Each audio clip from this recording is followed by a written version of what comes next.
Well, let's talk offense. Number one draft picks been the conversation. Do you trade out, create more assets around Justin Fields, or do you look to move him and take Caleb and kind of restructure your offense that way? Yeah. So I would be a lot more open to you selecting a quarterback, whatever quarterback people land on. I know Caleb Williams is the runaway favorite for the number one overall pick. I think his number on DraftKings right now is like minus 1,500 or something, which is a huge favorite, right? Personally, I've seen some chinks in the armor. I wouldn't, again, if we cleaned house, I'd be a lot more open to it and like hired a Ben Johnson or a Slowick or someone like that, right? A young offensive mind that has some play calling experience. I'd be a lot more open to drafting a quarterback at one, but it's like, we're right there on the brink where if you trade this pick and even only go down one or two spots, like I personally believe Marvin Harrison Jr. is the best player in this draft by a wide margin. I think he's a can't miss wide receiver prospect. I mean, we saw him carry, like he came in as a sophomore and carried that offense. CJ Stroud's an incredible player and had an incredible rookie season, right? But like you look at last year with McCord and it's like, you knew the ball was going to Marv every third down. You knew like he came through so many times that team, opposed to years prior, did not have the offensive firepower that it had in years past. So I feel like Marv is. I mean, I remember watching him last year, even in that last game of his true freshman year season, and I'm like, dude, this is like the best wide receiver I have seen in college in a very long time. Like he's just a different level. He has everything you want in terms of the tools, the footwork. I know your boy Malik Neighbors is a very good prospect as well, but I think he's a little bit more limited in terms of route tree. And, he's explosive as shit after the catch. Like he is a very, very special athlete.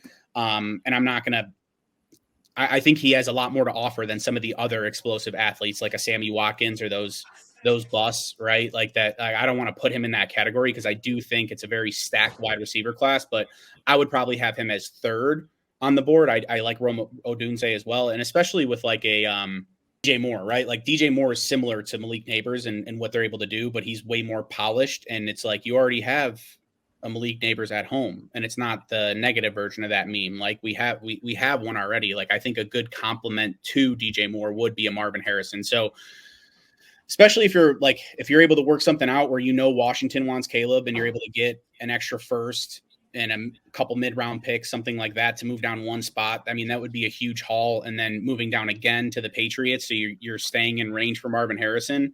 I'd be really. That's the way I would go if I was Ryan Poles personally, right? I'm just not.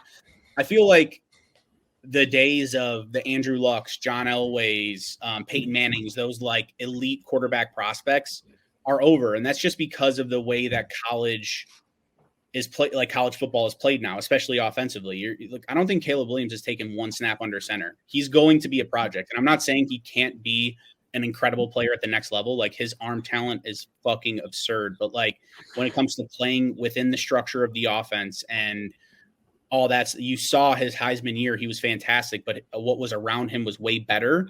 And then last year it was like, okay, we're starting to see some chinks in the armor. Like he's not this. In my opinion, he's not God's gift to quarterbacks prospects, right? He's going to come in. He's listed at 6'1". So in my opinion, he's going to come in at 6 foot or shorter. My guess is he's going to measure up at 5'11 3/4. I know quite a few people that are around the USC program that have stood face to face with him. And they're like, he's not that big of a guy. He is. And to be fair, I'm a little bit of a heightist, and that's coming from someone who's 5'9" and Italian and short and stocky, right? Like, but like, I'm not an NFL player. So like, I'm a little bit of a, hey, I want my quarterback to be 6'2", 6'3". Like 6'2" is the shortest I want you to be at quarterback, right? Like, I want you to be that or taller. That 6'4", 6'5" range is what you're still looking for. So that's just my thoughts on him. And then you have some of the other stuff that people are saying, like he might not be the best leader. And I don't necessarily care about the nail painting and crying and shit like that. That doesn't bother me as much as like how dejected he looks on the sidelines and like, him and post-game pressers and stuff like that. Just the body language that he shows is like, Is he that guy? Like Justin Fields got dealt the shittiest hand really you can ask for as a quarterback. And if it's like, are we going to really move from one quarterback that excels outside of structure to another quarterback that excels outside of structure? I don't know. I would prefer someone more in the mold of like, yeah, he just hits his reads on time. You know what I mean? Like personally, my favorite quarterback in this draft, and I know you guys might clown me. I think the best, the one that's going to translate the most is JJ McCarthy, but I would not take him at one, right? Like in, Illinois' finest, Nazareth Academy's finest. I hate to rub that in.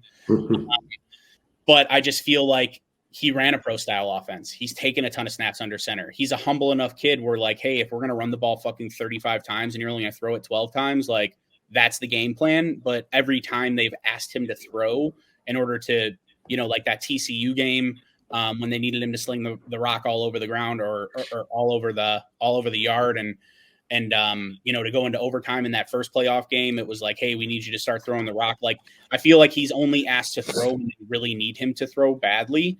He wasn't like, hey, we're going to throw on first down to get ahead of the sticks and run that type of offense. And I feel like it was high pressure situations that he was able to excel in. So and he just throws with great anticipation and within the structure of the offense, which I think the league is starting to trend more towards that. After you seeing like a Brock Purdy kind of come in and do really well, like sometimes it's better to just like Patrick Mahomes is one of one. And I know that's the comp that you're getting for Caleb Williams, but I feel like Caleb Williams' better comp would be like a Josh Allen, to be honest, a much rawer prospect than we anticipated. That's going to take some bumps and bruises. And it's like, this team is heading in a certain direction. Now, are you going to really want to pull them back to develop this rookie? I do think Waldron would be a good pairing with him or Fields, but Waldron was able to revive Geno Smith. Like, I would imagine he could do something similar with Justin Fields. Justin Fields was a very, very good prospect as well coming into it. It really was kind of one of those weird things where he was number 2 on the board up until like 3 weeks before draft time. And then it's like, Zach Wilson lit it up at BYU and he made a sick throw on his pro day. And, though Trey Lance, he's kind of that mold of tall dude that, could fit the Josh Allen mold. But yeah, I think Caleb's better comp would be Josh Allen. And like, he doesn't avoid contact. Like, he is too small. It's one thing if you're playing in the Pac-12 to be lowering your shoulder on contact all the time. Like, you got to break those habits and you need a PR makeover if you're going to get drafted at number 1 overall. Like, because he's just way too small to be like trying to fucking truck NFL defenders. You see a lot of his highlights are incredible, right? Like, I'm not going to take anything away from him as a prospect, but I just don't think he's this can't miss, has to be number 1 overall pick.